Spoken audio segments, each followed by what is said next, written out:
Eh bien salut tout le monde, j'espère que vous allez bien, c'est Neocraft et aujourd'hui on se retrouve pour une nouvelle petite vidéo trucs et astuces hashtag 1 car c'est ma toute première vidéo sur YouTube tout simplement. Alors aujourd'hui je vais vous parler de quelques petites astuces qui peuvent être assez utiles on va dire. Quelque chose sur la redstone. Je vais vous montrer aussi des choses sur le miner, sur le command block et sur comment vous expliquer ça. Votre souris a 3 boutons au final et vous verrez que les 3 sont utiles. Donc commençons tout de suite par le premier truc et astuce. Donc je vais prendre un petit objet. Hop. Donc là, comme vous pouvez le voir, j'ai une plaque de pression en bois, une plaque de pression en pierre. Toutes les deux, logiquement, ouvrent les portes, mais il y en a une des deux qui est assez particulière, que je pense que beaucoup d'entre vous connaissent déjà le truc de ces deux plaques de pression. La plaque de pression en bois est beaucoup plus légère et si vous jetez un objet sur la plaque, elle activera le système de redstone, tandis que si vous le faites avec la plaque de pierre, rien ne se passera, tout simplement. Donc voilà, ça peut être utile pour ceux qui cherchent à faire des petits systèmes de redstone, d'ouverture de porte ou de mini-jeux, de casse-tête. Voilà, ça peut être utile, donc voilà, j'ai décidé d'en parler dans cette vidéo. Passons tout de suite à la prochaine astuce. Donc hop, on prend une torche. Donc je pense que vous savez déjà de quoi il s'agit. Le gravier, le sable et le sable coloré tombe et ne reste pas figé en haut euh, quand il y a un trou en dessous. Et pour miner plus vite le gravier, le sable ou le sable coloré, vous avez tout simplement à casser la base et placer une torche juste en dessous. Comme ceci, et ça cassera le restant des blocs. Donc là, il y a très peu de blocs. Donc ça va plutôt vite, hein. Mais ne vous inquiétez pas, même si vous avez 100 blocs au-dessus, les 100 se casseront tout simplement. Je vous ferai une petite démonstration à la fin de cette vidéo. Passons tout de suite à la troisième astuce. Donc c'est un petit truc, c'est pas trop une astuce, c'est un truc. Comme vous pouvez le voir, j'ai fait un petit parcours de redstone tout simplement très basique. Et à certains endroits, j'ai coupé le circuit avec certains blocs. Et vous allez pouvoir voir que ce qui est le verre, ce qui est les dalles, n'empêcheront pas la redstone de s'activer, tandis que les autres blocs, eux, empêcheront la redstone de s'activer. Comme vous pouvez voir là où il y a le bloc de verre, le courant passe. Donc qu'il y ait un bloc de verre ou qu'il n'y en ait pas, c'est la même chose. Par contre, arrivé au bloc de pierre, de parquet, pardon, la redstone est coupée. Donc c'est tout simplement un des blocs qui fait que la redstone ne passe pas à travers.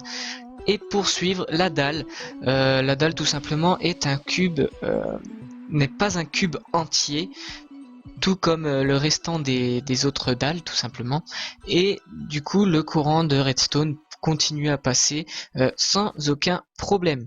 Donc quelle est l'explication de ce petit truc? Donc ça je vais l'enlever aussi, hein, c'est un peu inutile. Tout simplement parce que vous allez voir que alors le verre et donc je prends que deux exemples, hein, il y a plusieurs blocs qui font ça. Le verre dans Minecraft est considéré comme un bloc d'air, tout simplement. Donc c'est comme si vous ne placiez rien. Donc vous pouvez très bien placer un bout de verre comme ça et faire passer un courant électrique en dessous le bloc de verre. Il n'y aura pas de problème, tout comme là.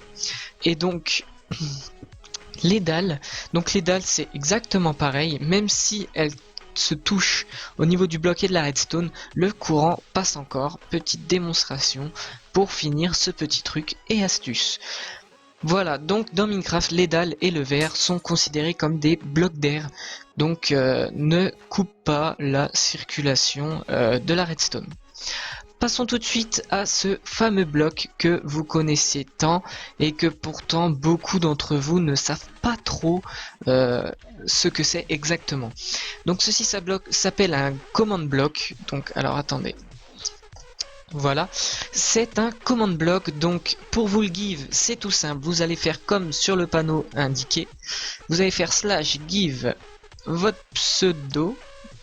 Donc mon pseudo, voilà, c'est un faux pseudo, hein, je ne sais même pas pourquoi c'est que ça mon pseudo. Ensuite vous marquez Minecraft 2 points j'ai dit, commande -du8 bloc, vous faites entrer et ça vous give ce fameux bloc. Voilà, donc l'utilisation est très simple. Donc arrivé au bloc, vous avez à faire clic droit et dedans vous pouvez mettre une commande, n'importe laquelle. Oups, j'ai fait une faute, excusez-moi. N'importe laquelle sans mettre de slash, il n'y a pas besoin. Donc commande définie comme vous pouvez le voir. Dans celui-là je vais mettre say bienvenue. Voilà. Dans celui-ci je vais mettre say hop, voilà, un petit message. Et dans celui-ci, je vais mettre say, oups, say, merci mes abonnés.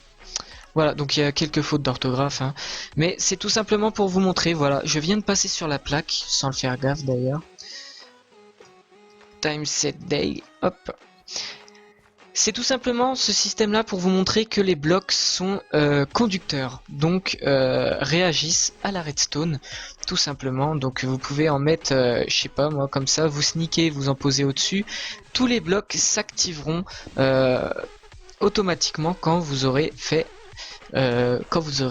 marché sur la plaque, activé un piston, un levier pardon, activer un bouton, voilà, tous les systèmes de redstone activent les blocs de commande. Donc là je marche sur la plaque et comme vous pouvez le voir dans le chat, ça marque bienvenue, ça met la nuit et donc c'est tout parce que les autres, je ne sais pas pourquoi ils n'ont pas marché tout simplement. Donc normalement ceci aurait dû marcher. Donc inconditionnel, impulsion par redstone, tout ça je ne sais vraiment pas ce que c'est. C'est dans la nouvelle mise à jour, mais je vous avoue que je ne sais pas du tout ce que c'est. Donc voilà, tout ça pour vous montrer que les blocs de commande sont aussi conducteurs et sont activables par la redstone. Dernière petite chose pour ce petit top 5 de petits trucs et astuces. Donc oui, j'en ai mis que 5 parce que j'avais pas trop d'idées. Donc là, comme vous pouvez le voir, je vais remettre le jour. Comme vous pouvez le voir, j'ai 4 blocs.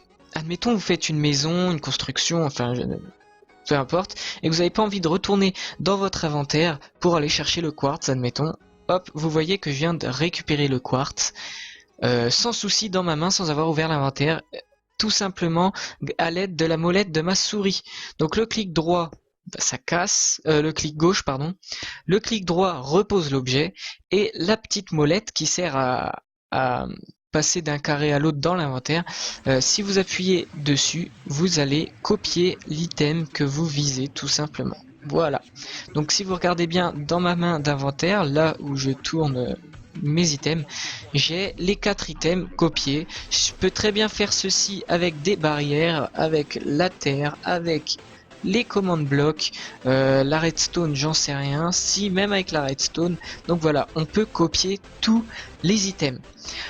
Voilà les amis, sur ce j'espère que ça vous aura plu. N'hésitez pas à lâcher un petit like, à lâcher un petit commentaire dans la barre de commentaires. N'hésitez pas non plus à vous abonner à ma chaîne, je débute tout juste. Et j'espère que cette petite vidéo vous aura plu, sans compter bien sûr le décor de ma petite map pourrie. Oui, j'ai eu un bug dans la création de la map, ce qui a fait que c'est une map entièrement de terre. Voilà. Donc n'hésitez pas à lâcher un petit like, à vous abonner, à lâcher un commentaire. Et sur ce, je vous dis à la prochaine pour une nouvelle vidéo. Ciao tout le monde!